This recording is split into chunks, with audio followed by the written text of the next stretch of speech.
I never thought my Sunday would end like that. October 29th, 2017. A still, pale afternoon in the quiet town of Haven Ridge, southern Illinois. The kind of place where time seemed to nap between church bells and diner chatter. Just under 5,000 people lived there, farmers, retirees, folks who waved at you whether they knew you or not. Nothing bad ever happened in Haven Ridge. That's why what I saw that day still plays in my head, like a film I can't shut off. The call came through just before 2 p.m. Neighbors reporting screams from a big two-brick house on Willabon Drive. By the time the first officer rolled up, the yard was silent except for the wind scraping dead leaves across the driveway like brittle paper. Inside was carnage, the kind you can smell before you even see. One man, later identified as Derek Lawson, lay sprawled on the kitchen tile, groaning, both hands pressed to his stomach. Blood poured through his fingers, soaking the faded blue of his shirt. A few feet away, half covered by a crumpled sheet, was Aaron Blake.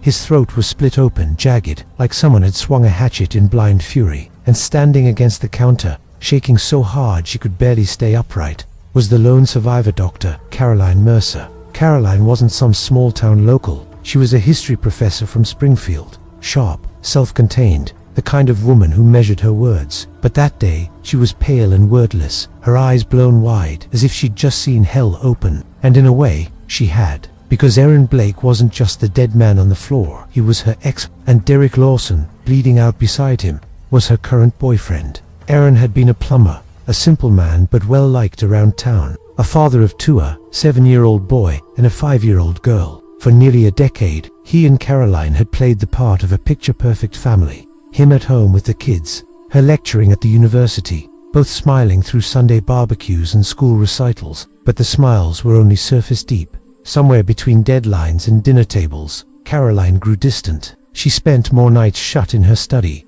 her laptop glowing through the dark. Aaron, once proud to support her, started feeling like a ghost in his own house. They tried counseling, tried weekend trips, tried to remember what love used to feel like. But by June 2017, it was over. Aaron packed a few bags, kissed the kids goodnight, and left the house he'd built with his own hands. Weeks later, Caroline started seeing Derek, 13 years younger, ex-army, handsome in a rough-edged way, but with a reputation that followed him like smoke. People whispered bar fights, temper issues, a dishonorable discharge after allegedly shoving a fellow soldier down a flight of stairs. But Caroline, the sensible academic, looked at him and saw something else. Maybe rebellion, maybe escape, maybe just the wrong kind of comfort at the right time. By August, Derek was living in the same house Aaron had built. One night, at O'Malley's bar, Aaron told a friend, "I gave her that house. Man, I laid that damn floor myself. And now he's sleeping in my bed. You tell me that doesn't burn."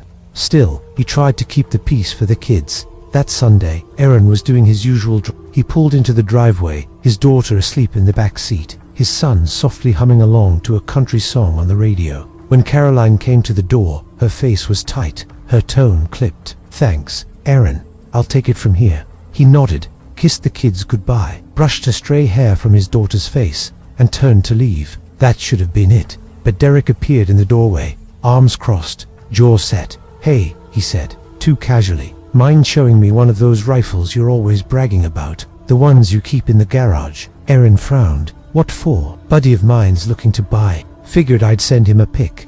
Aaron hesitated. The whole thing felt wrong, but he was tired of looking like the bitter ex, tired of being the story's villain, so he exhaled, forcing a shrug. "Fine." 2 minutes. They walked into the garage. The air was cold, metallic. Aaron knelt, twisted the lock on the gun safe, the hinges groaning open, and that's when it happened. Aaron later told police, his voice flat and trembling, "I opened the safe. Next thing I know, something cracked against my head. I spun around, and he's swinging that damn hatchet. I didn't even know what hit me. I just kept thinking, why the hell is he doing this?" 8 strikes, head, neck, shoulder, each one landing with a wet, bone-deep thud. Blood splattered across the grey concrete floor, slicking the tools and boxes stacked along the walls. Dizzy and desperate, Aaron reached for the rifle. His fingers slipped on the trigger guard, but somehow he managed to lift it, to aim through the blur. One shot.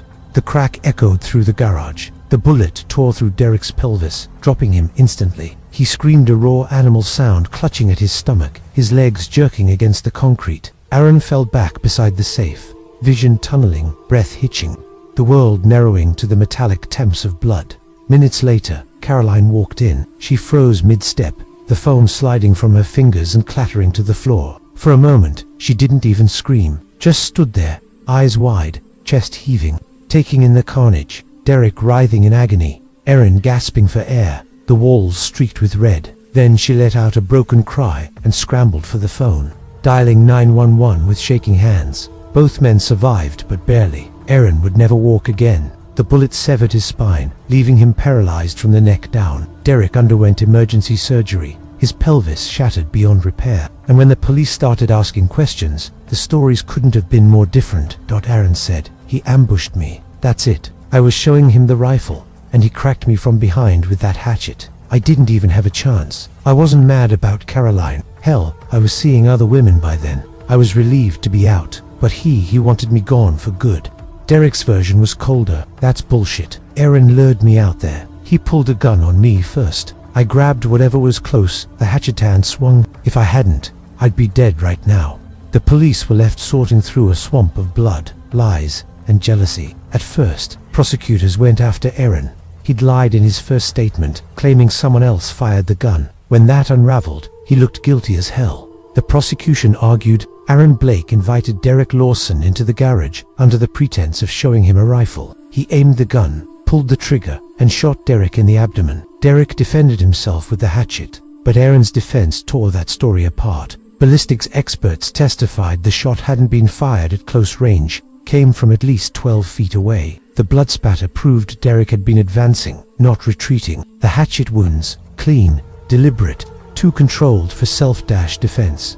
Then came the texts. Derek had messaged Aaron earlier that week. "Hey man, mind showing me that rifle? Wanna send a pic to a buddy?" When pressed in court to name that buddy, Derek hesitated, blinked, then claimed he couldn't remember. The jury didn't buy a word of it. After just 3 hours of deliberation, Aaron Blake was acquitted of all charges. But what came out afterward was darker.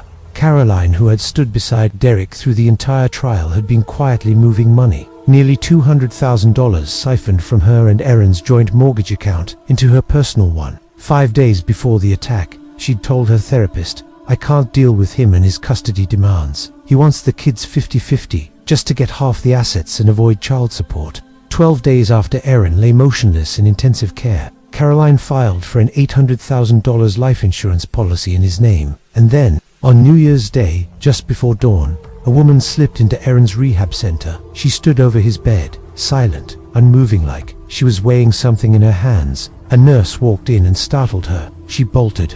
When police caught her outside, she claimed she was training for a marathon. Later, a Crime Stoppers tip revealed she had been romantically involved with Caroline. The anonymous caller said she's planning to smother him with a pillow. Caroline denied everything, but the walls were closing in. By 2023, she fled the country with her 2 children. Authorities found her months later in the Pacific Island nation of Palau. Derek was arrested soon after, charged with conspiracy to commit murder. Now both sit behind bars, awaiting trial. What began as a bitter love triangle in a sleepy Midwestern town ended in betrayal, blood, and ruin. And even now, when people drive past that red brick house on Willowbond Drive, they still slow down, roll their windows halfway, and whisper, "That's where it happened."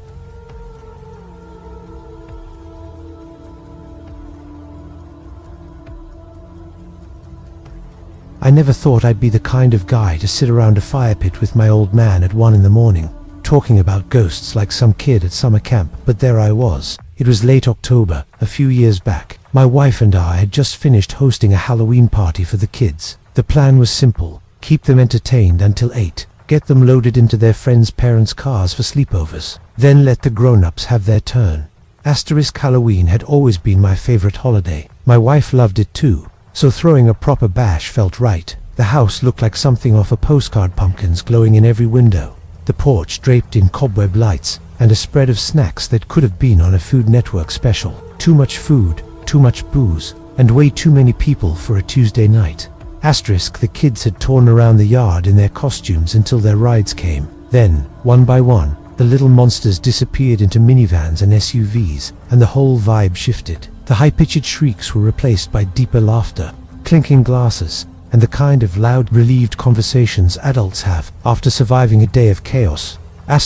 By midnight, The crowd had thinned. The only ones left were the stragglers, the old friends who never knew when to call it a night, cousins who lived too close to bother leaving, neighbors milking the last drops of fun before returning to their quiet houses. My parents, bless them, had agreed to crash in the spare room so they wouldn't have to drive back across town. So around 1 a.m. after everyone else had either stumbled home or passed out somewhere inside, Dad and I ended up outside by the fire pit, just the two of us. The embers pulsed red beneath the logs, and the air carried that crisp, smoky scent unique to late October nights. We grabbed a couple of half-warm beers from the cooler and settled into the old Adirondack chairs, watching the flames curl and hiss. Hell of a party, Dad said, leaning back, his voice gravelly from age and laughter. Yeah, I murmured, taking a sip. Almost too good. Tomorrow's gonna hurt. He chuckled, the sound low and easy. That's tomorrow's problem. We sat in silence for a while, just listening to the wood pop and the wind sigh through the trees. Somewhere down the street, a dog barked once and went quiet again. The firelight flickered across Dad's face, highlighting the lines that hadn't been there when I was a kid. Then, half joking, I asked, you know any spooky stories? Feels like the perfect night for it. I expected him to snort, to wave me off. My dad wasn't a ghost story kind of guy. He was practical, grounded, a man who fixed things instead of imagining monsters behind them. But instead, he just stared into the fire, the reflection dancing in his eyes. And after a long pause, he said quietly, actually, yeah, I do. I blinked. White, you've been holding out on me. A faint smile tugged at his mouth. Guess I never thought to bring it up. Not exactly campfire material. But since you asked, he trailed off for a second, took a slow drink of beer, and then said, almost to himself, my dad told me something once, something that still makes the hair on my arms stand up every time I think about it. The wind shifted, sending sparks drifting into the dark. I leaned forward. Okay, now you've got my attention. Dad grew up in a small town in Ohio. I knew that part. Eventually, he moved back there, met Mom, had us kids. What I didn't know was anything about his college years. Back in the early 80s, he said, I went to school in California, down near the coast. Best decision I ever made at the time. He smiled faintly, eyes distant. I loved it out there. I knew I'd come home eventually, but for a few years, I got to be a beach bum. Some of my favorite memories are from those days. He paused, swirling the beer in his hand. What I never told anyone, what I probably shouldn't tell anyone, is that I once dated a woman who, years later, turned out to be a murderer. The words hung there between us, heavy and unreal. He took a breath. It started one summer afternoon in '82. My buddies and I were down at the beach, just tossing a football around. The sun was out, the water was glassy, and we were all half buzzed on cheap beer. That's when I noticed this sign, bright yellow, half buried in the sand, advertising windsurfing lessons. There were two instructors, one tall, wiry guy with dark features and a calm, surfer dude vibe, and one woman who instantly stole the entire beach's attention. She had long blonde hair, sun-browned skin, and eyes that didn't just look at you, they locked onto you, like she already knew your secrets. She was stunning, Dad said, almost reluctantly. Could have been in a magazine. Easy. But it wasn't just that. She had this energy about her, like she knew everyone was watching, and she loved it. While his buddies kept tossing the football, Dad wandered over, pretending to read the sign again before striking up a conversation. I paid for a lesson just to have an excuse to talk to her, he admitted with a small laugh. Truth is, I hated wind, but I liked her. They started dating soon after, and for a while, everything was perfect. She was charming, funny, full of life. She made him feel like he was living inside a summer movie. But a month in, the cracks started to show.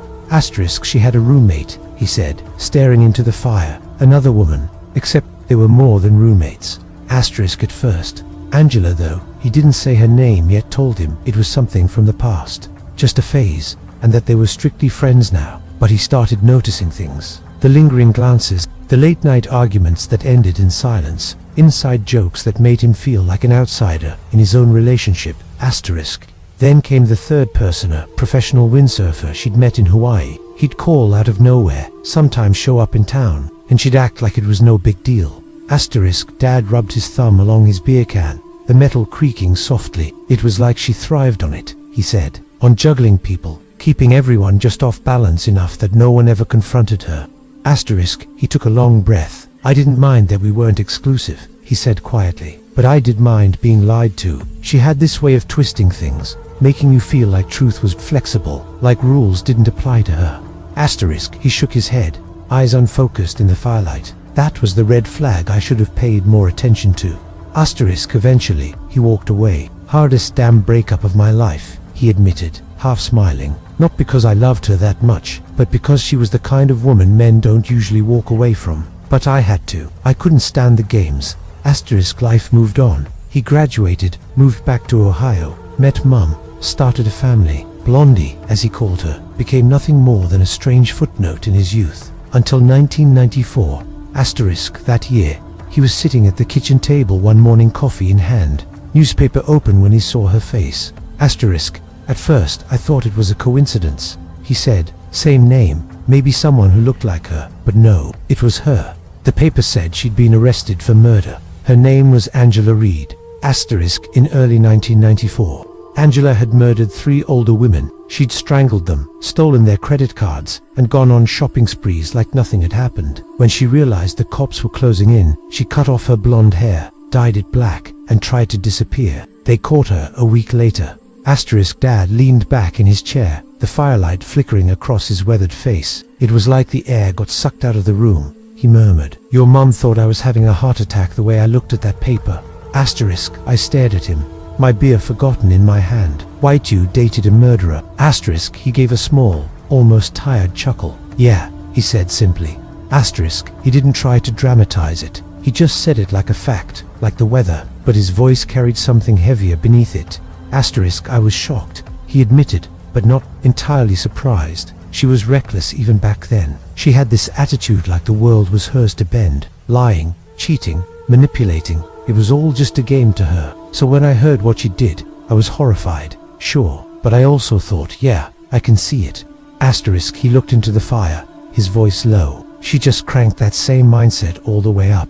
Asterisk, the fire popped loudly then, a sharp crack that made both of us flinch. Sparks rose into the black sky and vanished. Asterisk, I asked softly, did you ever feel like you were in danger when you were with her? Asterisk, Dad shook his head. Nah, I wasn't her type of target. She went after older women, vulnerable ones. I guess I didn't fit the profile. Still, he trailed off, his eyes reflecting the flames. Still gives me chills to think about. Makes you wonder how many people walk around every day with something like that inside them, just waiting for it to boil over. Asterisk, we sat there in silence after that. The fire hissed and cracked, the October air biting colder by the minute. Asterisk, I thought about Mum asleep inside, about my kids, safe and warm at their sleepovers, and about how close our family history came to being rewritten by a woman whose smile once convinced my dad to pay for a stupid windsurfing lesson. Asterisk, eventually, Dad stood, stretched his back, and said, well, son, happy Halloween. Asterisk, I managed to smile. Happy Halloween, Dad. We doused the fire and went inside. That night, I lay awake for hours, staring at the ceiling, the shadows shifting across it. His words looped in my head, over and over. Sometimes evil doesn't wear a mask. Sometimes it walks up to you on a sunny beach, smiles, and asks if you'd like a lesson.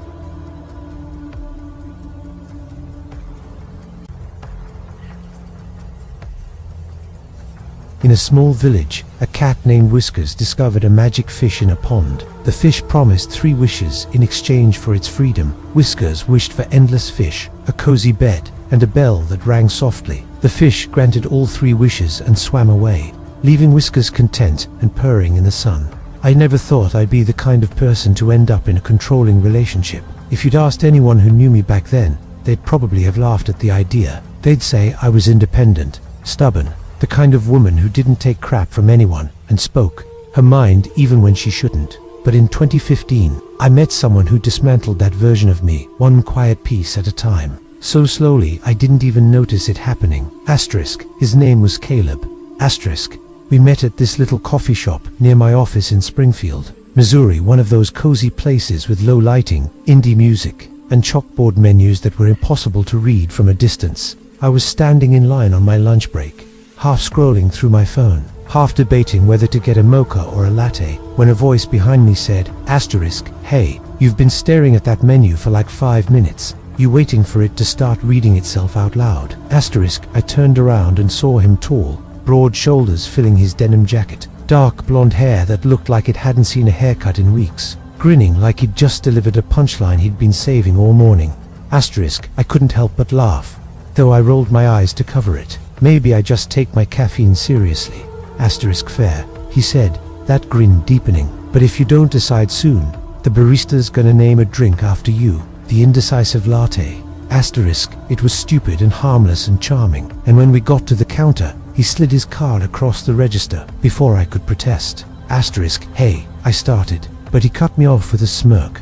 Asterisk. Relax, just being neighborly. That was the first little hook. At first, Caleb was easy. He had that rare mix of confidence and warmth that made people lean in. He texted me good morning every day before my alarm even went off. He'd wait outside my office sometimes just to walk me to my car, saying things like, "Nobody around here appreciates you the way I do." It felt flattering, safe, even like he saw something in me no one else did. Asterisk. But slowly, the tone changed. Asterisk. One night, a few months in, we were on my couch watching a movie. I'd kicked off my shoes, half dozing against his shoulder, when my phone buzzed on the coffee table. Caleb reached for it before I could. Hey, he was already reading the screen aloud in a teasing voice. Asterisk. Don't forget the budget reports are due Friday, he said, stretching Jill's name like it was a joke. Who's Jill? Asterisk. My coworker, I said. She's just reminding me about a deadline.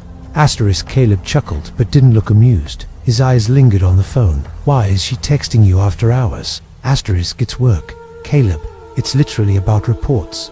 Asterisk. Yeah, but he tilted his head, his smile fading. Why does she feel comfortable blowing up your phone this late? She isn't, I began, but he cut me off sharply. You should set boundaries. People take advantage of you. Asterisk. It was such a small fight, barely lasted a minute, but something about it stuck in me, because after that, I started explaining myself a lot. Asterisk. Things escalated quietly, almost politely. By the next spring, he was showing up at my apartment without warning. I'd come home from work and find him already there, sitting on the couch, TV on low. I'd given him a spare key for emergencies, but it started to feel like the emergency was me. Asterisk. He didn't like when I went out with friends. He said the bars were full of guys waiting to hit on you. He'd frame it as concern, his voice soft, reasonable. Asterisk. Babe, I'm just trying to protect you. You know I get anxious when you don't answer right away. If you really cared about me, you wouldn't make me worry like that. Asterisk. And every time, I caved. It was easier than fighting, easier to apologize than spend hours being accused of things I never did. Then came the night I still can't shake. Late August. One of those thick, muggy evenings where the air itself feels heavy. I'd just gotten home from work, my hair stuck to my neck, makeup half melted, blouse wrinkled from a 12-hour day. I wanted nothing more than to shower, change into pajamas, and disappear under the fan. But Caleb was already there. He'd let himself in again. Asterisk. He was pacing my living room, his jaw tight, his hands running through his hair in short, angry motions. The sound of his boots against the floor made my stomach drop. Asterisk. Where the hell were you? He snapped. Asterisk. I froze by the door. I told you I had to stay late. The quarterly reports. Asterisk. Bullshit. Asterisk. His voice was low, not a shout, worse than that, controlled. Asterisk. I remember the way the TV light flickered across his face, the reflection cutting across his eyes, the way the air conditioner hummed, drowning out everything except the sound of my pulse hammering in my ears. Asterisk. That was the moment I realized I wasn't just explaining myself anymore. Asterisk. I was defending myself. You think I'm stupid? Caleb's voice cracked through the room like a whip. Asterisk. I set my bag down slowly, forcing my hands to stay still, even though they trembled. Caleb, please. I literally just came from the office. You can call Jill if you don't believe me. That must have been the wrong thing to say. His expression hardened then. Without warning, he grabbed the nearest thing off my bookshelf, a framed photo of me and my brother. He hurled it at the wall. Asterisk. The crash was deafening. Glass shattered across the hardwood, scattering like ice. I jumped back, heart slamming against my ribs. What the hell is wrong with you? Asterisk. Don't talk to me like that. His face was flushed, veins standing out in his neck. His eyes burned with something raw and unhinged. Don't you dare. Asterisk. I backed toward my bedroom, my hands raised slightly, shaking so hard I could barely form words. I don't want to fight. Just let me shower, please. Asterisk. He followed, his boots thudding against the floor, each step heavier than the last. When I tried to close the bedroom door, he shoved it open so hard the handle punched into the wall. Asterisk, don't walk away from me, he shouted. Asterisk, Caleb, stop. I cried. Retreating, I darted into the bathroom and slammed the door, twisting the lock just as he reached it. My chest was heaving, breaths sharp and shallow. That was when the real nightmare began. At first, it was pounding his fists, slamming against the wood so hard, the mirror above the sink rattled. Asterisk, you think you can hide from me, he screamed. Open the damn door, or I swear don't make me do something we'll both regret. Asterisk, I slid down onto the tile, pulling a towel around me, crying silently, trying not to make a sound. My tears hit the floor one by one, mingling with the faint smell of soap and humidity. Then I heard it, a new sound. Asterisk, not fists this time. Something heavier. Thud, thud, thud. Each blow shook the frame, made the hinges creak. I jumped at every strike, hands over my ears. Between hits, he shouted through the crack, voice hoarse, desperate. Asterisk, come out. Don't make me keep doing this. Asterisk, and all I could think was, this is it. This is when he finally crosses the line and actually hurts me. Asterisk, I pressed myself into the corner by the tub, whispering prayers I hadn't said in years, my body shaking so violently I could hear my heartbeat in my skull. Then silence, no more banging, no more yelling, just the faint hum of the bathroom fan and the wild rasp of my breathing. Asterisk, finally, after what felt like hours, I heard the front door slam shut. Asterisk, I waited longer than I needed, too long enough for the light outside the bathroom to dim, long enough for my sobs to fade into small, broken hiccups. When I finally stood, my legs felt like they didn't belong to me. I reached for the lock, but my hands were trembling so badly I could barely twist it open. Asterisk, the door creaked as I pushed it outward. Asterisk, and then I saw it. Asterisk, on the floor of my bedroom, just outside the bathroom, lay the heavy wooden Buddha statue that had sat peacefully on my shelf for years. A gift from my aunt, something I'd always associated with calm, balance, serenity. Asterisk now. Its base was chipped, splinters scattered like teeth across the carpet. He'd used it to bash the door, dented the wood, left gouges along the frame. Asterisk, I stared at it, my stomach turning. He'd taken the literal symbol of peace in my home and turned it into a weapon. Asterisk, that was the night I finally told myself I couldn't stay. Asterisk, the next morning, I called my brother. My voice was trembling so hard I could barely get the words out. Asterisk, I need you to come get the spare key back from Caleb. I can't do it. Asterisk, he didn't ask questions. He just said, I'm on my way. Asterisk, when Caleb realized I'd cut him off, the texts started pouring in. At first, they were pleading. Asterisk, I'm sorry. Babe, I lost my temper. Please don't give up on us. Then they turned sharp. You'll regret this. Nobody's gonna love you like I do. Then nothing. Silence. Asterisk, it's been years now. I've moved twice since then. Different cities, different locks, different routines. But I still have the Buddha statue. I couldn't throw it away. It sits on a high shelf in my current apartment. Light catching the dented base. The wood is scarred, darkened where the finish cracked. Sometimes I catch myself staring at it, hearing the echo of those thuds against the bathroom door, remembering the terror in my chest. How small and breakable I felt that night. Asterisk, people ask why I kept it. Asterisk, I tell them the truth. Asterisk, because I need the reminder of what I escaped, and of the line I swore no one would ever cross with me again.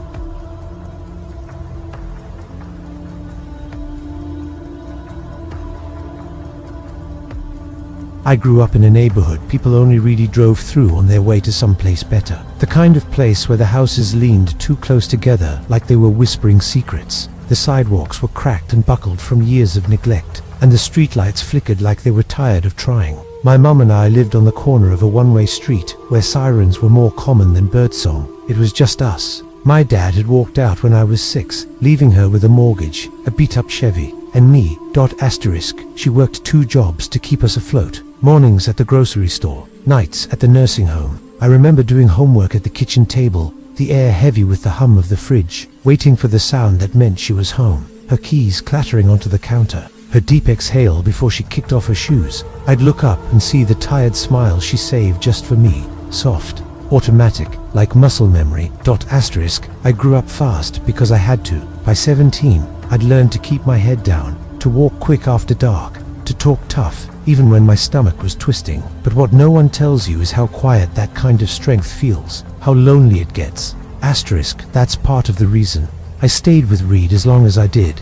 Asterisk, Reed was older, 20 when I met him. He had a way of filling a room without even trying. Broad shoulders, heavy steps, a voice that could drop to a growl when he was angry. Everyone in the neighborhood knew him. Some respected him, others crossed the street. To me, at first, he felt like safety wrapped in danger. Asterisk, our relationship started like every cliche I used to roll my eyes at. He brought me takeout after school, walked me home under those flickering streetlights, told me I was different from the other girls, and I believed him. My mum didn't. Asterisk, he's no good, Anna. She said one night when I came home late. She was sitting at the kitchen table, still in her scrubs, hands clasped tight around a mug of cold coffee. I can see it in his eyes. That boy is trouble. Asterisk, I laughed it off. You don't even know him. I know enough, she said, her voice quiet but final. But I didn't listen. I never did. Asterisk, at first, Reed made me feel like I was the only thing in his world. Then, slowly, like rust creeping through metal, the other side started to show. The side that slammed doors hard enough to shake the picture frames. The side that left bruises shaped like fingerprints. The side that leaned in close and said, no one else will put up with you. You know that, right? Asterisk, I told myself it was just stress, that he loved me really, that this was his way of protecting me. When we walked the streets at night, people looked twice, sometimes looked away. No one messed with me when I was with him. I mistook that fear for safety. Asterisk, but near the end, the fear of staying started to outweigh the fear of leaving. Asterisk, breaking up with Reed wasn't some brave, cinematic moment. It was a Tuesday night. I sat cross-legged on my bed, the glow of my phone painting my hands pale blue. My palms were slick, my heart hammering so hard it hurt. I typed the message 3 times before I could hit send. Asterisk, I can't do this anymore. I'm done. Don't come over. Don't call. It's over. Asterisk, his reply came instantly. 3 calls, I declined them all. Fingers trembling so bad I nearly dropped the phone. A 4th call buzzed, and I didn't even look. Then the text came in. A wall of words in all caps, half curses, half threats. Asterisk, you think you can just walk away from me? You think you're safe without me? Asterisk, I stared until the letters blurred and burned into my vision. My throat felt tight, my chest hollow. I typed back something stupid, something I hoped would calm him down. Asterisk, we can talk tomorrow, after you cool off.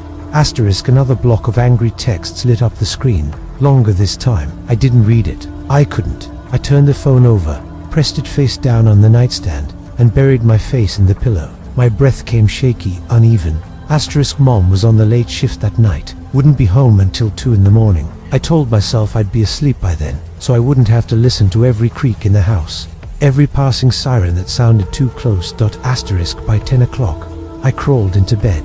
Luna, my grey tabby, curled herself into the crook of my knees, her soft purr vibrating through the quiet like a tiny motor trying to keep the world from falling apart. My room glowed faintly, bathed in that weak orange spill from the streetlight outside my window. The curtain swayed a little, brushing against the sill like restless fingers. I lay there on my back, staring at the ceiling, trying to picture tomorrow being normal.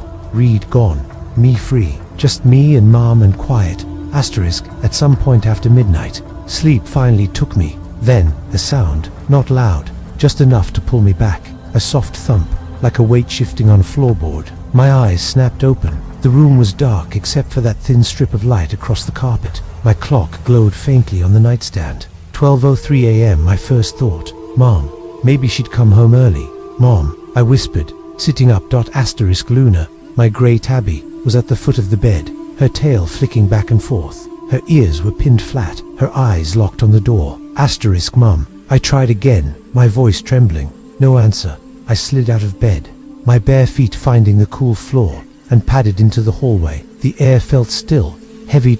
Asterisk, Mom. Asterisk, nothing. The house was too quiet, that suffocating kind of silence that makes every tiny sound feel amplified. I flicked on the living room light, the couch, the coffee table, the TV, all exactly where they should be, but the air felt wrong, thick, expectant. Asterisk, I checked the front door, still locked. I peered through the window. The driveway was empty, no car.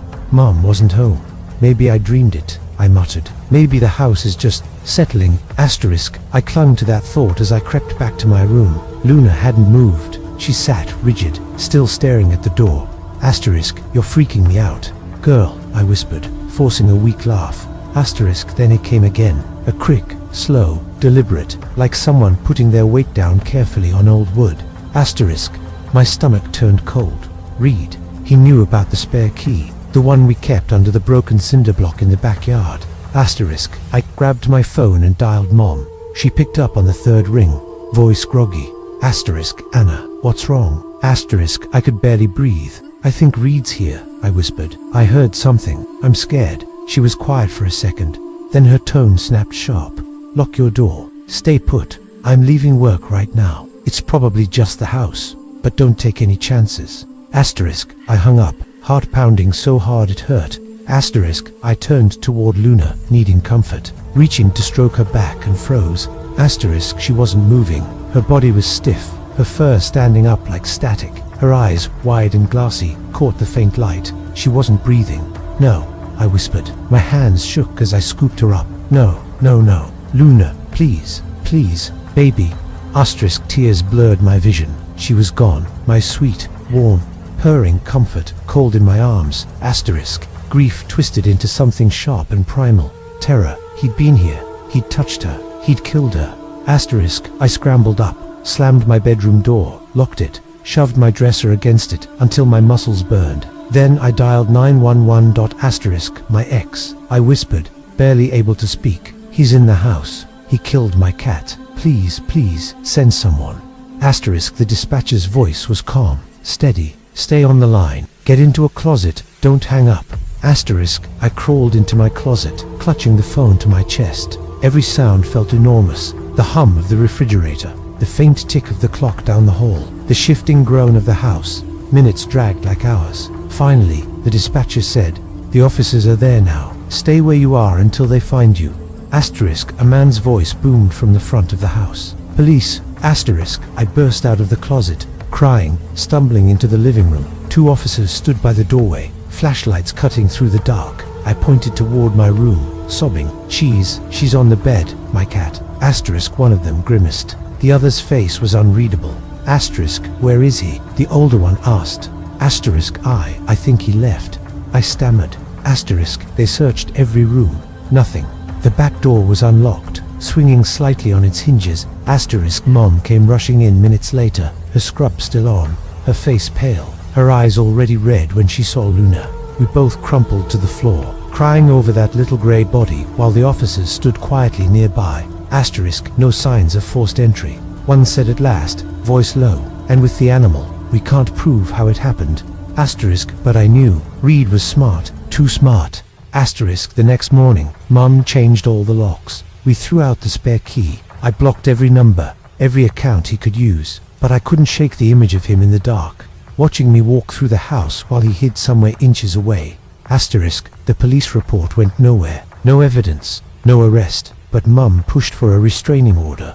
2 weeks later, we went to court. I sat across from him, my hands clammy, my pulse hammering so hard it made me nauseous. Reed just stared, didn't blink, didn't look away once. The judge read through the messages, the photos, the reports, then granted the protective order. That was the last time I saw him. But it wasn't the last time. I felt him. For months. Every creak of the floorboards, every shape near my window made my heart lurch. Neighbors whispered. Some said I was dramatic. Others just gave me that look, the one that said they understood too well. Mum became overprotective, double-checking locks, calling every hour from work. Sometimes. I still wake up in the middle of the night, convinced someone's standing just beyond the door, watching. Sometimes I still hear that slow, careful creak in the hall. And sometimes when I close my eyes, I see Luna's glassy stare, that lifeless, frozen look, and I know it wasn't random. It was a message, because deep down, I know Reed was there that night, watching, waiting, and maybe he still is.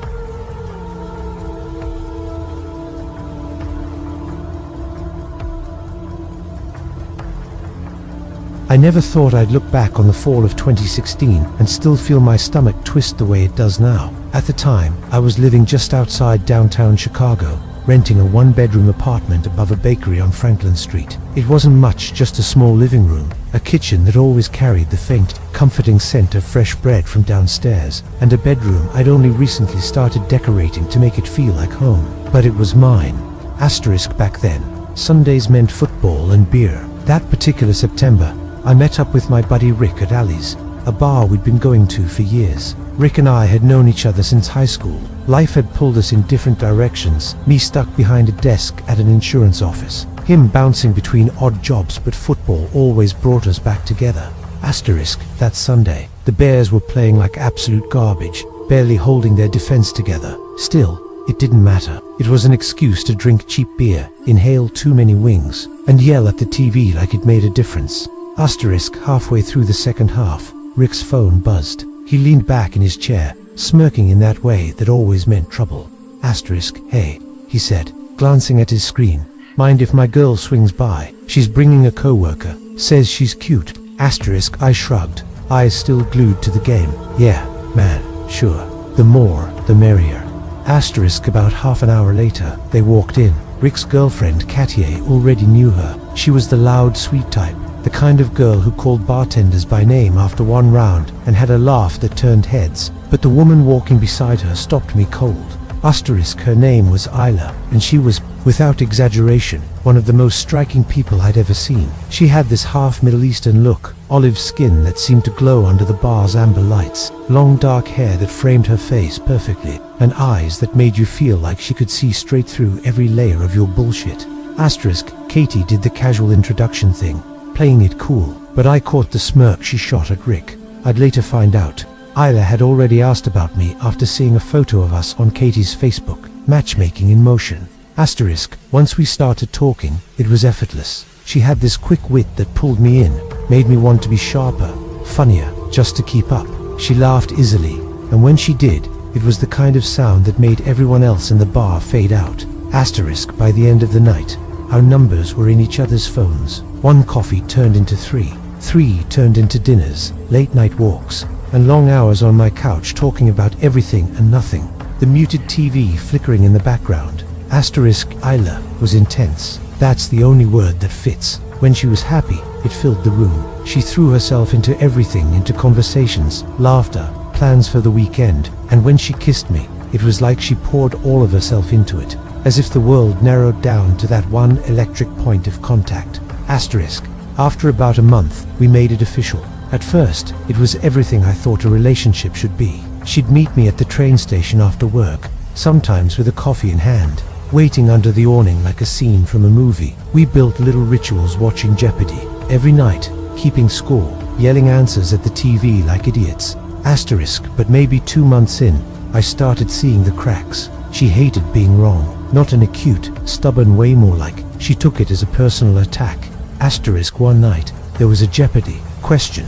Who wrote My Sweet Lord? George Harrison, I shouted without hesitation. She frowned, dead serious. No, that's Lennon.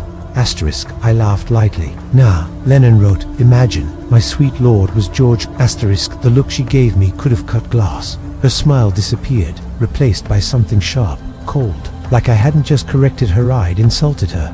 Asterisk, and that was the first time I felt it's that tiny shift in the air.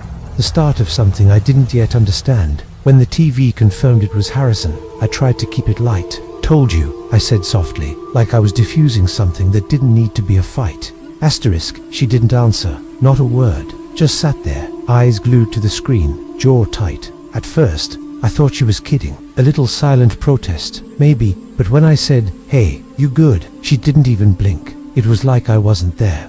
Asterisk, a few minutes later, she grabbed her purse, stood up, and walked out. The door slammed so hard it rattled a picture frame off the wall.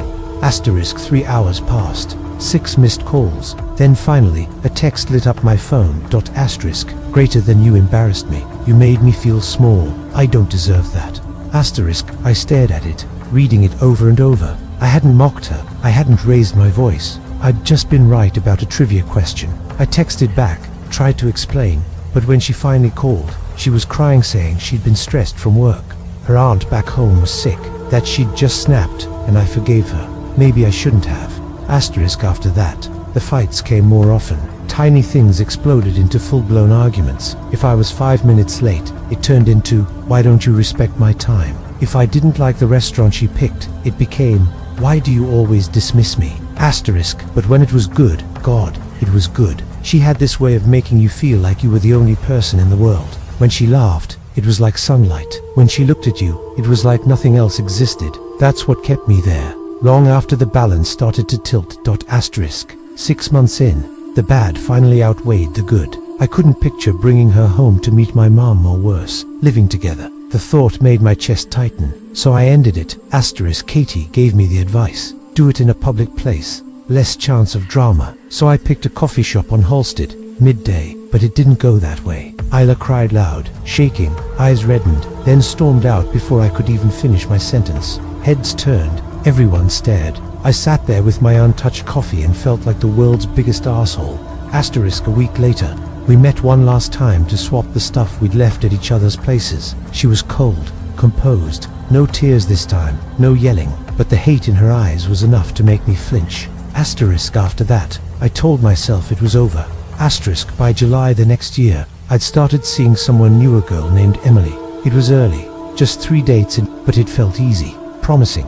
After our third date, a kiss outside a wine bar, the city glowing soft around Usai Road, the Elk home, feeling that kind of buzz you get when things might actually go right for once. I crashed into bed around midnight, half drunk, half dreaming. Then I woke up. It was pitch black, and my skin crawled with that awful, primal certainty that someone else was in the room. For a moment, I thought I was still dreaming sleep paralysis. Maybe, but then I heard it. The softest creak of my bedroom door. Every muscle in my body locked up. I couldn't move, couldn't breathe. Then the mattress dipped, just slightly, like someone had sat down right next to me. I rolled over fast, heart hammering so hard it hurt. I expected a burglar, maybe worse. It wasn't. It was Isla. She sat on the edge of my bed, hair hanging in front of her face, her eyes fixed on me. Her skin looked almost grey in the dark. For a split second, my brain refused to believe it, but then the realization hit like a punch. She was there to kill me. Ela, don't, I stammered, scrambling backward, nearly falling off the bed. She whispered, barely audible, I'm sorry. Then she stood, walked out of the room, and left the apartment without another word. I didn't sleep the rest of the night, just sat there, shaking, trying to make sense of what had happened. How had she even gotten in? Then I remembered. Months earlier, back when things were good, I'd given her a spare key. She'd handed it back after we broke up. But what if she'd made a copy? The thought made my skin crawl. Her number was gone, deleted, blocked. No social media either. So I reached out to Katie and asked her to pass along a message. If Isla ever came near me again, I'd go to the cops. Katie said she delivered it. Isla read it, then blocked her. No response. That was the last time I ever heard her name. Sometimes I try to convince myself I must have left the front door unlocked that night. That maybe it was just dumb luck. She tried the handle and walked in. But then I think about how quietly she moved, how she slipped into my room without a sound, sat down beside me, and whispered that apology before vanishing into the dark. If she just wanted to talk. There were 1,000 other ways. No, she wanted me vulnerable, wanted me to feel that fear. And I did. God, I did. I left Chicago in 2020, packed up everything and didn't look back. But every so often, when I wake up in the dark, half dreaming, I swear I can still feel the mattress dip beside me, the weight of someone sitting there, watching.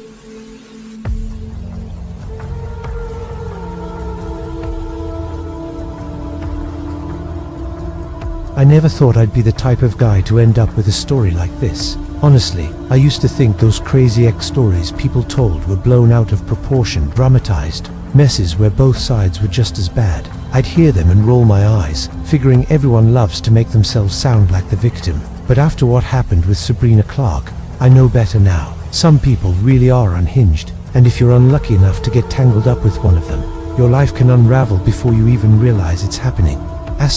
My name's Ryan Taylor. I grew up in a quiet Ohio town where everyone knew everyone else, where gossip spread faster than the church bell on Sundays. Through college, I kept things simple. I wasn't popular, but I wasn't a recluse either. I worked part-time at a hardware store, grabbed beers with my friends on weekends, and tried to keep my grades decent. I'd had one serious girlfriend before, and that ended fine. No big fight, no lingering drama. So when I matched with Sabrina on Bumble during sophomore year, I didn't think twice about it. She went to the same school as me, though I'd somehow never seen her around campus before. Her profile picture caught me first. Shoulder-length black hair, big hazel eyes, and this intense half smile that made you feel like she could see right through you. Her messages had the same energy, quick, witty, confident. We joked about professors, classes, bad cafeteria food, and within a week we were texting every day. She was funny, charming, and always wanted to talk, maybe a little clingy, but I figured that just meant she liked me. Asterisk, within a month, we were official, and for the first couple of months, everything was great. We'd grab late-night burgers, go to cheap movie nights, study together in the library until closing. She'd rest her head on my shoulder while pretending to read, and I remember thinking, yeah, this feels right. But little cracks started showing. Where you at? She texted one Friday night while I was at my buddy Chris's place. Asterisk, at Chris's PI, replied, already feeling that tightness in my chest. Asterisk, send me a picture. Asterisk, I rolled my eyes but humored her, snapped a photo of the beer pong table. Asterisk, 5 minutes later, who's that girl next to you? Asterisk, I sighed, typing back, that's Chris's cousin, chill. Asterisk, well, if you're lying, I'll find out. Asterisk, I laughed it off in front of my friends, pretending it was funny, but inside something twisted. That wasn't teasing, that was control. Asterisk, over time, it got worse. If I didn't answer within 10 minutes, my phone would light up non-stop and say me, what are you doing, Ryan? She barely had any friends of her own, and when I tried to hang out with mine, she'd spiral. Asterisk, one night, after another argument, I said, Bree, I can't text you every second. I need space sometimes. Asterisk, her face contorted, eyes flashing like I'd insulted her. So you do want to talk to other girls? That's what this is about, huh? Asterisk, what? No, that's not what I'm saying.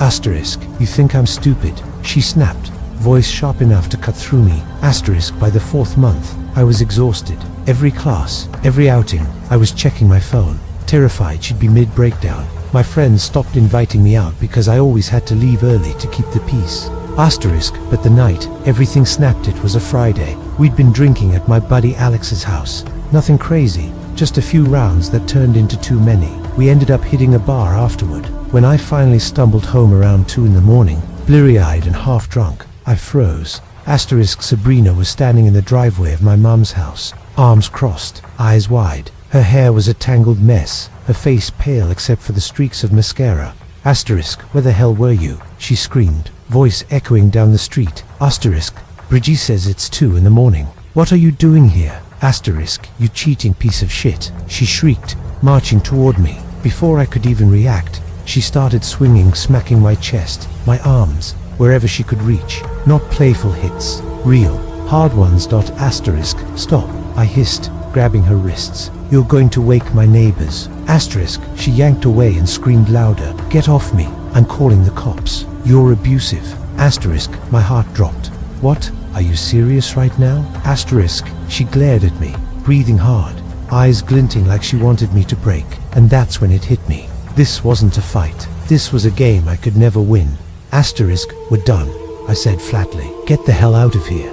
Asterisk, her expression twisted into something unrecognizable. Grief, fury, madness, all at once. You'll regret this, Ryan, she hissed. You will. Asterisk, the next few days were hell. My phone lit up day and night, paragraphs, voice messages, missed calls. 1 minute she was sobbing, begging for forgiveness. The next she was threatening me. Asterisk, I didn't mean it. I just love you so much. Asterisk, you'll never find someone like me. Asterisk, answer me before I show up again. Asterisk, eventually, I blocked her everywhere, texts, calls, social media. Sat on my bed that night staring at my silent phone, thinking, it's finally over, but I was wrong. A week later, my buddy texted me a screenshot from Instagram. Sabrina was in its smiling arms wrapped around some massive bearded guy in a backward cap. The dude looked like he bench-pressed trucks for fun, his forearms roped with veins, jaw clenched like he was perpetually seconds from snapping. Asterisk, guess she upgraded. My buddy joked. Asterisk, I sent back a laughing emoji, but inside, something twisted. The guy's stare burned through the screen cold, territorial, the kind of look that said don't even breathe near what's mine. Asterisk, that Saturday night, I was home alone. My mum was on her usual night shift at the hospital, so the house was dead quiet. The kind of quiet where you can hear the fridge hum and the clock tick in the hallway. I was lying in bed, half asleep, doom scrolling, when bam bam bam. The front door shook like it was about to cave in. Asterisk, I froze. My pulse slammed in my ears. Another pounding harder. This time rattled the frame. Then a deep voice boomed from outside, rough and furious. Asterisk, open up, you piece of shit. Asterisk, my body went cold. I slid out of bed and crept toward the living room, heart hammering so loud I was afraid he'd hear it. The only light came from the glow of my phone. It started buzzing in my hand, a known number. I didn't answer. Asterisk, a text followed instantly. Asterisk, come outside before I break every window in your house. Another slam shook the door. I edged toward the blinds, lifted them just a crack. My stomach dropped. Asterisk, it was him, the guy from Sabrina's photo. He was pacing on my porch, face red, neck veins bulging, fists clenched so tight his knuckles looked white. Asterisk, he shouted, you think you can talk shit about me and my girl? You think you're tough? Asterisk, I stumbled backward, whispering to myself, what the hell is happening? Then came the unmistakable sound, glass shattering. I sprinted upstairs and looked out the window. My SUV sat under the streetlight, windshield spiderwebbed and collapsing as the guy hammered it with his fists, shards sparkling across the driveway. Asterisk, hands shaking. I punched in 911. Asterisk, 911. What's your emergency? Asterisk, there's a man outside my house. He's smashing my car windows. He's threatening me. My ex sent him. Please, hurry. Asterisk, stay on the line, the operator said. Officers are on the way. Lock yourself in a room and don't engage. Asterisk, I crouched in the dark, knees pressed to my chest, the phone trembling against my ear. Downstairs, his voice boomed again, rage, slurred with hate. He pounded the door, shouting he'd kill me, that I'd ruined his life, that I'd run my mouth about the wrong girl. Every few seconds, another text from that unknown number popped up. Then finally, sirens. Red and blue lights bled through the blinds. The yelling stopped. I peeked outside in time to see him freeze as a cruiser pulled up. He turned, tried to walk away casually, like he hadn't just destroyed my car. Asterisk, two cops jumped out, drew their flashlights, and ordered him to the ground. Asterisk, I ran outside barefoot, pointing. That's him. That's the guy. Asterisk, they cuffed him right there on the lawn, even as they shoved him into the back of the squad car. He leaned out and spat venom through the open window. Asterisk, you're dead. Ryan, you don't talk shit about me and live. Asterisk, one of the officers put a hand on my shoulder. Son, you've got a solid harassment case here. File for a restraining order first thing tomorrow. You hear me? Asterisk, I nodded, still shaking so hard I could barely speak. The air smelled like dust and adrenaline and burnt rubber from his boots. Asterisk, the next morning, I did exactly what the cop said. Filed the report, showed the texts, explained everything. They said they'd look into it, but part of me stupidly wanted answers. So that night, like a complete idiot, I unblocked Sabrina and texted her. Asterisk, what the hell did you tell your boyfriend? He just got arrested at my house. She replied within minutes. What are you talking about? I don't know anything, I snapped back. Cut the bullshit. I saw him. I've got the texts. I've got cops backing me up. You need help. Stay the fuck away from me. Asterisk, after that, no reply. Asterisk, the Instagram photo disappeared the next day. A friend told me they'd broken up. I never saw her again, not on campus, not online, nowhere. It was like she'd just dissolved into thin air. Asterisk, years later, I'm in a healthy relationship. My girlfriend now is kind, grounded, nothing like Sabrina. But every now and then, when I wake up in the middle of the night to a sound outside, my chest tightens all over again. I can still see that guy's face behind the glass wall, screaming, veins bulging as he pounded on my door. Asterisk, all because of one bad decision. Asterisk, so if you take anything from this, be careful who you let into your life. Some people don't just break your heart, they try to ruin you.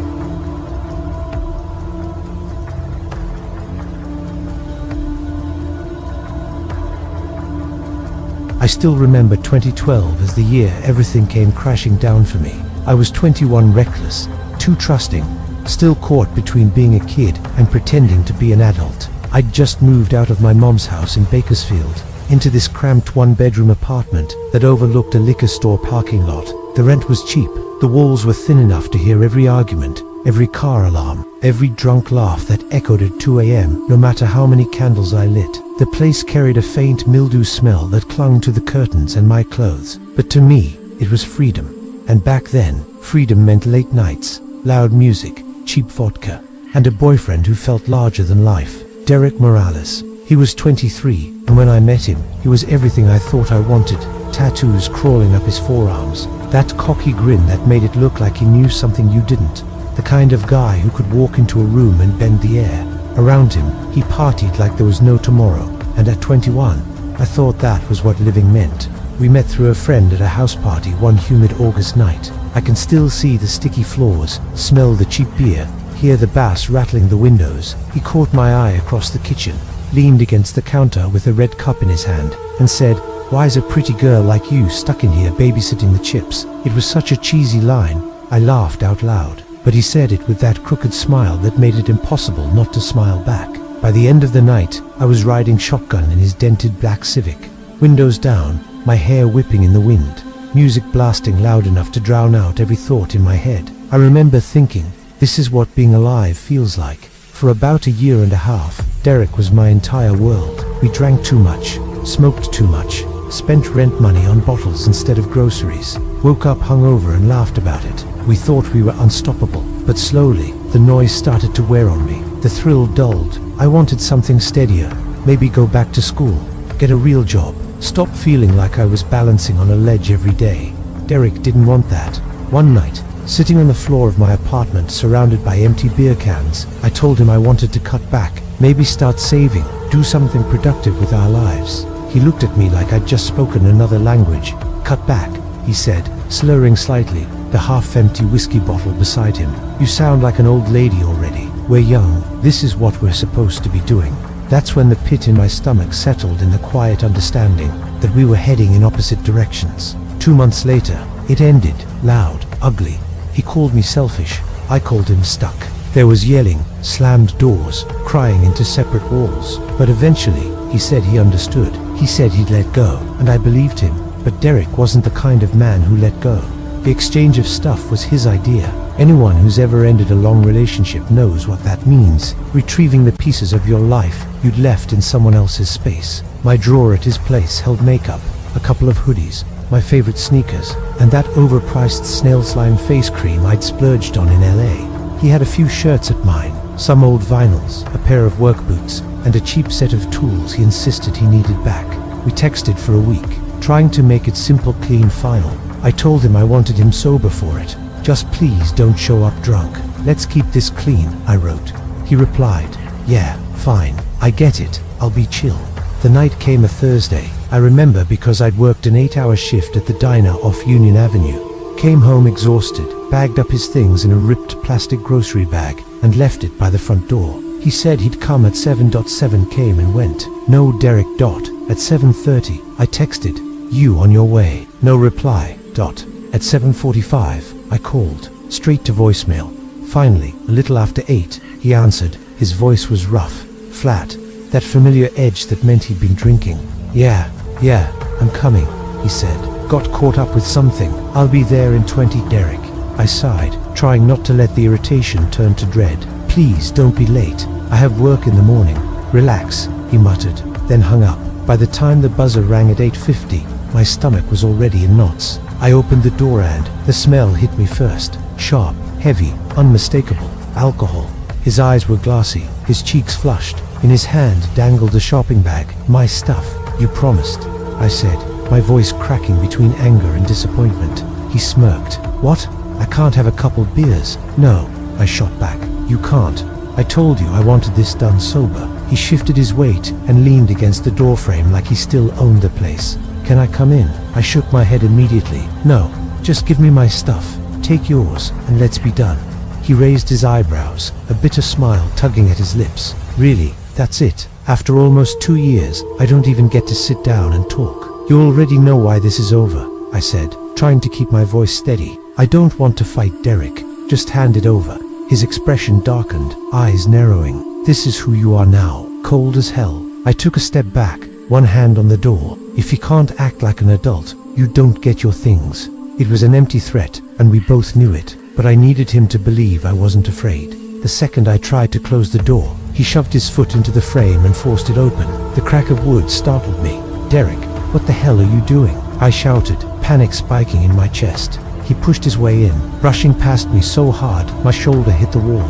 He stormed down the short hallway like he'd lived there all his life, and threw the bag of my things onto the table. The thud echoed. Then he dropped onto the couch, legs spread, eyes burning into me. "Sit down," he barked. "We're gonna talk about this. I want closure." I stood frozen near the doorway, my pulse thundering in my ears. "Get out. I'm serious. Leave now, or I'm calling the cops."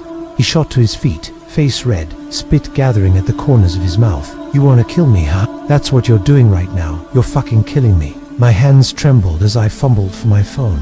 Don't do this, Derek. Please, just leave." That's when he turned toward the kitchen. His eyes never left mine as he reached for the knife block. The metallic ring of steel sliding free filled the room. My throat went dry. "Put it down," I whispered. "Please, just put it down." He gripped the knife so tight his knuckles went bone white. "You don't get it, do you?" His voice was low, shaking with fury. "You don't just walk out of my life like that. You don't just fucking erase me." That was when I hit 911. My voice cracked as I told the operator my address. Stumbling backward into the hallway, phone pressed to my ear, pepper spray already clutched in my other hand. I begged them to hurry. Derek stayed in the kitchen at first, pacing, screaming at me to hang up. His words came out slurred, broken, but then he started walking toward me, knife still raised, eyes wild. "He's coming at me with a knife," I shouted into the phone as I bolted for the stairwell. My breath came in ragged bursts, tears blurring everything. Then, all at once, he stopped, mid-hallway. We locked eyes for a split second, and instead of lunging forward, he turned the blade inward. The sound of it, metal tearing through flesh, echoed in the narrow hall like something inhuman. He stabbed himself again and again. Short, desperate thrusts, each one wetter than the last. The guttural sounds that left his throat will never leave me. I screamed, stumbling down the stairs, sobbing into the phone. "He's stabbing himself. Oh my God, he's stabbing himself." By the time the cops arrived, I was outside in the parking lot, hysterical, begging them not to shoot him. My hands wouldn't stop shaking. They found him collapsed in a spreading pool of blood, just outside my apartment door somehow. Still alive. He survived after multiple surgeries. I found out months later through mutual friends. In and out of rehab, drinking again. The cycle never stopped. As for me, that night never left. I still flinch when someone raises their voice. I can't look at a knife block without seeing his hand around that blade. And sometimes, when I catch my reflection in the kitchen window, I see the same terrified girl I was that night backed into a hallway, realizing the most horrifying thing in the world isn't a stranger breaking in. It's the person you once loved standing in your kitchen, proving you never really knew them at all.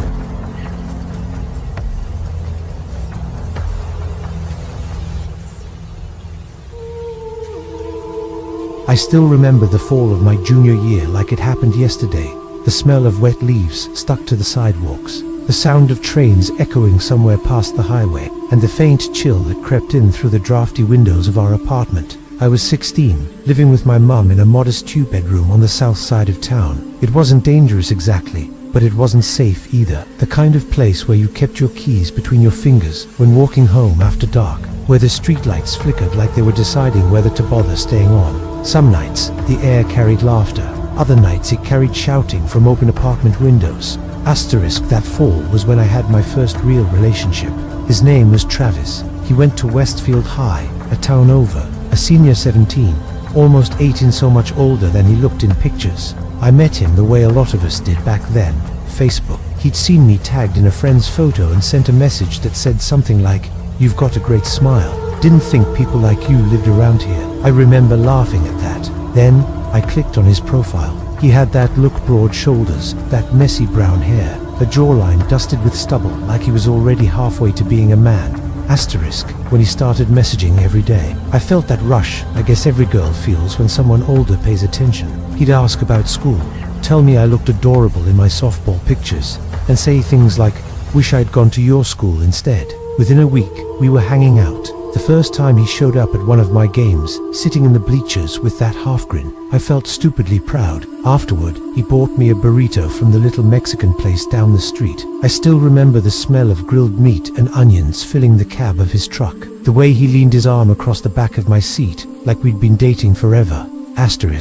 We weren't doing anything fancy, no candlelight dinners or movie theaters. We were kids. Our dates were late night drives in his old Chevy with the windows down, music low, the smell of gas and autumn air mixing as we passed dark fields. Sometimes we hung out at his place. His parents worked late, so it was usually empty. That's where I started to see the cracks. Travis wasn't the stereotypical football guy, though he played linebacker. He didn't hang out with the jocks, said they were fake and full of themselves. I can't stand that macho crap, he'd tell me. At least, I keep it real. Instead, he spent time with this weird mix of kid stoners, quiet types, people who never fit anywhere. I didn't go to Westfield, so I had no idea what he was like there. I only knew the version I saw, and that version had a temper, not the slow-building kind. His anger snapped on like a light switch. If someone cut him off, he'd slam the steering wheel so hard it made the dashboard rattle. If a waiter forgot his drink, he'd mutter curses loud enough for everyone to hear. His eyes would go sharp for a second, then just as fast, he'd grin again, like flipping a coin. "You know I've got a short fuse, right?" he'd say, brushing it off. "That's just how I am." I told myself it made him passionate, protective. I was young enough to think anger meant he cared.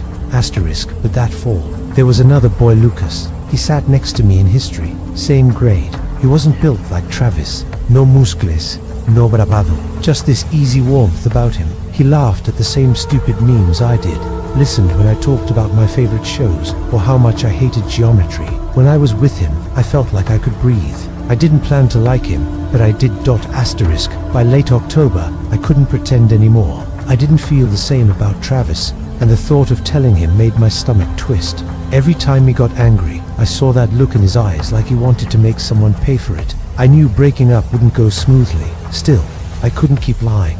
That night, I sat on my bed, thumb hovering over my phone. My reflection in the dark screen looked nervous, small. I typed the message 3 times before finally hitting send. Me. "Hey, can you pick me up tonight? We need to talk." Travis. "What do you mean talk? What's up?" Me. "Just, can you pick me up? It's important." He showed up 10 minutes later.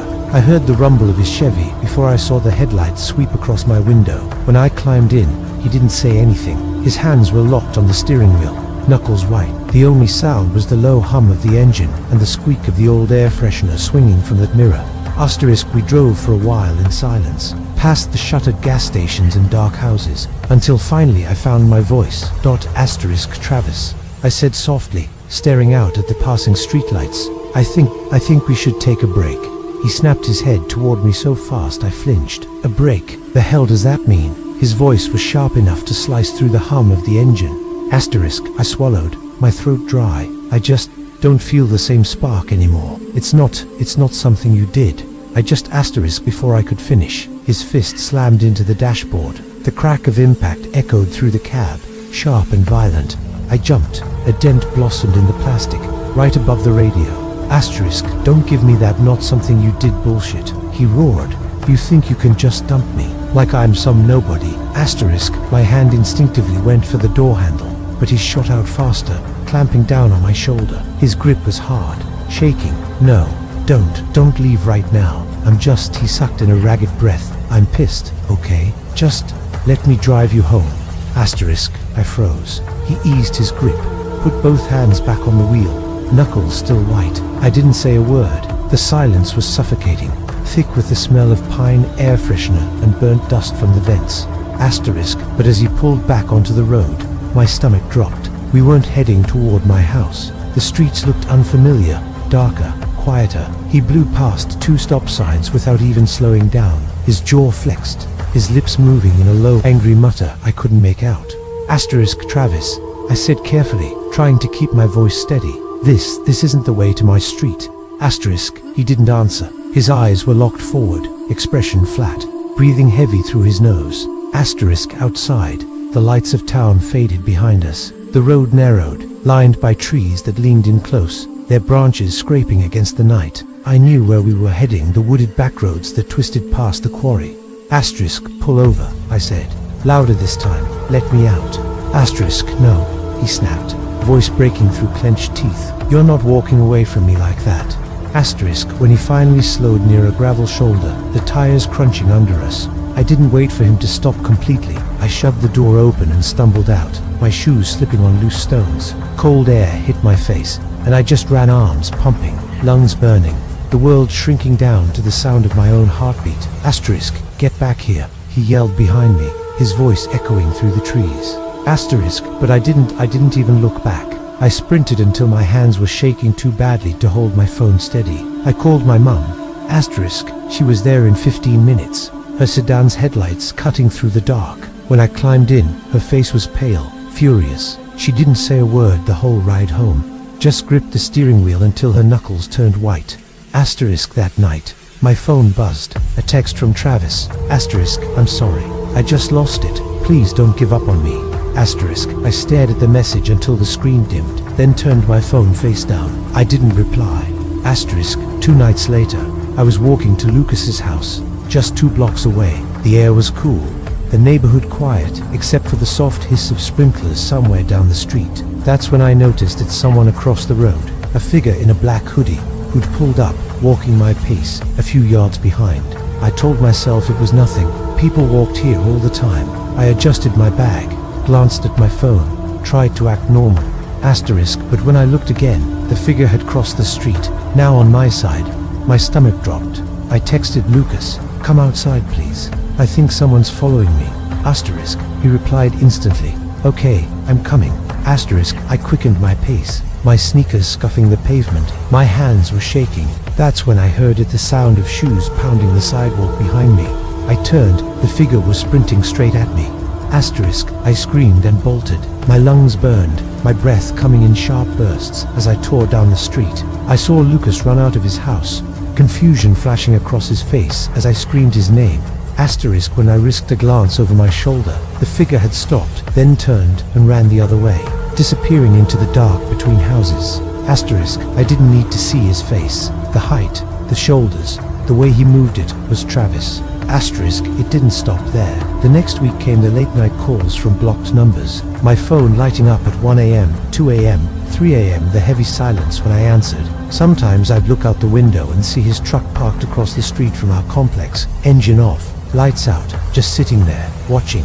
Asterisk, I stopped sleeping. Every creak in the apartment made me sit up in bed. Every sound outside made my pulse spike. My mum tried to stay calm, but I could see the fear in her eyes too. Asterisk, finally, my dad, who lived an hour awake, came down after she told him everything. He didn't say much on the drive.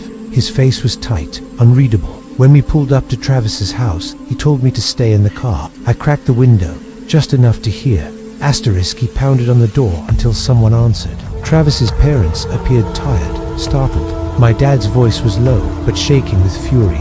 Asterisk, if your son comes near my daughter again, he said, I don't give a damn how old he is. We'll have the police on him. This is harassment. Do you understand me? Asterisk, from the car, I saw Travis standing behind them in the doorway, his eyes down, his fists buried in his hoodie pocket. For the first time since I'd met him, he looked small.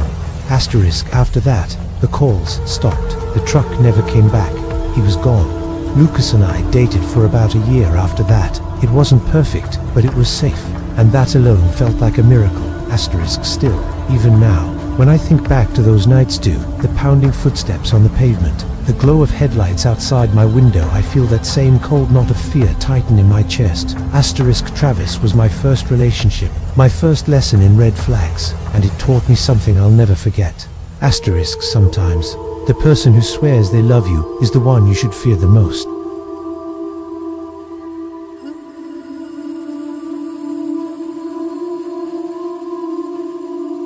I never thought I'd be the kind of person who could look back on an old relationship and feel grateful it ended, like I'd escaped something catastrophic, something darker than heartbreak. But now, years later, I know for certain I walked away from something that could have wrecked me completely, maybe even ended me.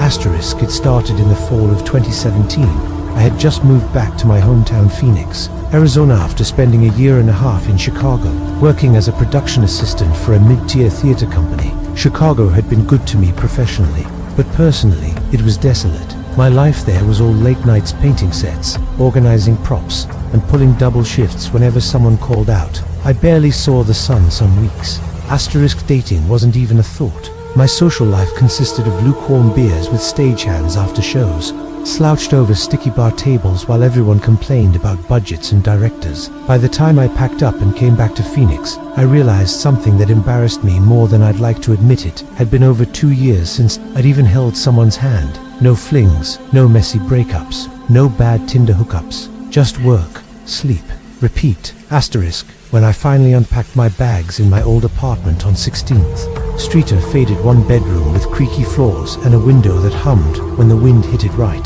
The silence hit me harder than expected, the kind of silence that seeps in, slow and heavy, reminding you that there's no one waiting for you, no voice calling your name from another room, just ... stillness. Asterisk. One night, I was out with a friend at a dive bar on Roosevelt Row. The kind of place with cheap neon lights, a jukebox that only half worked, and beer that tasted faintly like metal. We were halfway through our second round when she leaned across the table and grinned. Asterisk. Girl, you need to download Tinder, she said, pointing her bottle at me. You're too young to be living like a nun. Asterisk. I laughed. Nah, those apps are just creeps, and guys holding fish in their profile pictures. Asterisk. She smirked, pulling out her phone anyway. Maybe, but you never know. You might actually find someone normal. Asterisk. I rolled my eyes, but later that night, buzzed and a little lonely, I downloaded it. I filled out my profile with half-witty, half-corny lines that I barely believed myself, threw in a few photos that didn't make me hate my face, and went to bed thinking nothing would come of it. Asterisk. A couple of days later, I matched with a guy named Ryan. Asterisk. Ryan wasn't drop-dead gorgeous, but he had that rare kind of face that made you feel at ease, clean-cut, a little nerdy, but confident. His bio said he was a software engineer, loved classic rock, and was way too competitive about Mario Kart. Asterisk. We started chatting, and it felt ... easy. Our conversations weren't forced. They flowed. Stupid jokes, funny stories about work, shared memes, the kind of banter that feels like it's building towards something. After a week, he messaged me. Asterisk. Friday night drinks. There's this little bar off Camelback that has the best whiskey sours in town. You in? I said yes before I could overthink it. Our first date went better than I expected. He was polite, genuinely funny, asked me questions instead of monologuing about himself, which already put him miles ahead of most guys I'd met. He laughed easily, not the performative kind of laugh, but the kind that feels real, warm. Asterisk. At the end of the night, he walked me to my car. The air smelled faintly of rain and asphalt. He stopped, smiled, and said softly, "I'd really like to see you again." Then he leaned in and kissed me on the cheek, gentle, deliberate. Asterisk. We started seeing each other once or twice a week. Nothing dramatic. Coffee dates, late night walks downtown, the occasional movie. He made an effort, and it felt ... nice, normal, even. Asterisk. By the fifth date, we were sitting across from each other at a small booth in a dimly lit bar when he fidgeted with his drink and said, "So, ... would it be too soon if I asked you to be my girlfriend?" Asterisk. I smiled, surprised by how easy the answer came. "No," I said. "I'd like that." On the surface, everything about us looked normal. Girl meets boy. They date, they settle into a rhythm, but under that calm, something felt off, something small at first, like a splinter you can't see but can still feel every time you move. Asterisk. By then, Ryan and I had kissed maybe 5 or 6 times. Quick, soft, polite kisses that ended almost as soon as they began, but there was never any heat behind them, no lingering, no escalation, and definitely no sex. At first, I told myself it was kind of sweet. Maybe he was old-fashioned, maybe he wanted to take things slow, or maybe, I thought, he was just shy. Asterisk. But as the weeks dragged on, that comfort started curdling into unease. Asterisk. One night, after dinner at his apartment, a small but spotless space with minimal furniture and that faint sterile scent of disinfectant, decided I couldn't pretend anymore.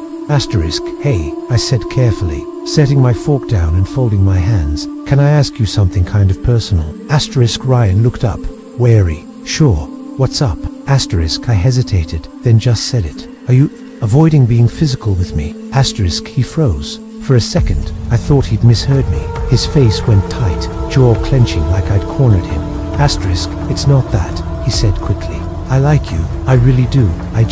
He stopped, looking like he wanted to crawl out of his own skin. I'm not good at talking about certain things. Asterisk. I tried to soften my tone.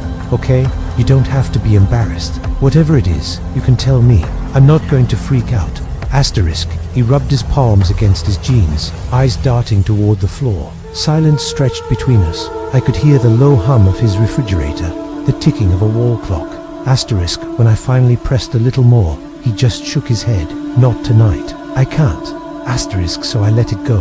For the moment. Asterisk. A week later, I tried again. We were on his couch watching TV, some mindless sitcom playing in the background. The blue light from the screen flickered across his face, and I turned to him. Asterisk. Ryan, I said quietly, I like you.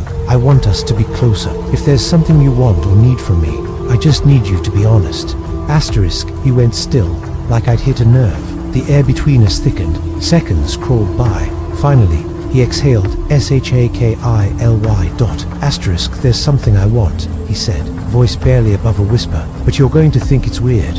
Try me, I said.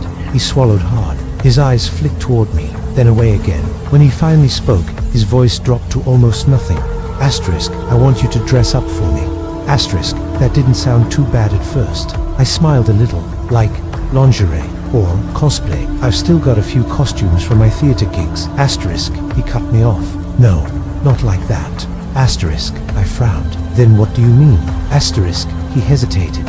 I mean, younger. Asterisk. I tried to laugh it off. Younger, like what? A college look, cheerleader, something like that. Asterisk. He didn't answer right away.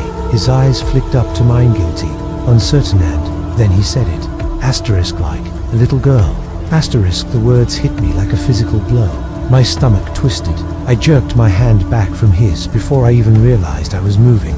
Asterisk. What? Asterisk. He flinched, panic flashing across his face. Wait, no, I didn't mean I just asterisk. Don't. I snapped. Don't lie to me, Ryan. That's exactly what you meant. Asterisk. His face went red, sweat breaking along his hairline. It's not what it sounds like, I swear. It's just a fantasy. I've never told anyone. You look so young already. And I, asterisk. Stop, I said sharply. My voice cracked, anger and disgust tangled in my throat. You want me to pretend to be a child in bed? Do you even hear yourself? Asterisk. He groaned, burying his face in his hands. God, I knew this was a mistake. Forget I said anything, please. Just forget it. Asterisk. But I couldn't unhear it. The words were already carved into my brain like something toxic I couldn't scrape out. Asterisk. I left his apartment without looking back. Asterisk. He called me over and over as I drove home, my phone buzzing on the passenger seat like an angry insect. I couldn't even bring myself to look at his name. My hands were shaking so badly I could barely grip the wheel. Asterisk. When I finally pulled into my driveway, I texted him one last time. Asterisk. Don't contact me again. If you do, I'll treat it as harassment. Lose my number. After that, the calls stopped. For weeks. I replayed that night over and over in my head, trying to figure out how I'd missed the signs. Was that why he'd chosen me? Because I'm 4'11" with a baby face? Because I could pass for younger if I wore the right clothes and makeup? The thought made me sick. Asterisk. Every time a news story about child exploitation came on, my stomach turned. My mind went straight to Ryan.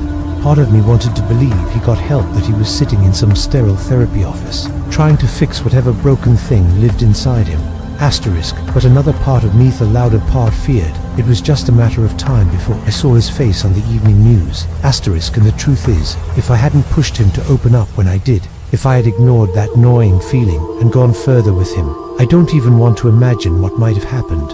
Asterisk. I dodged a bullet. But the thing about bullets is, asterisk, they're still out there, waiting for someone else.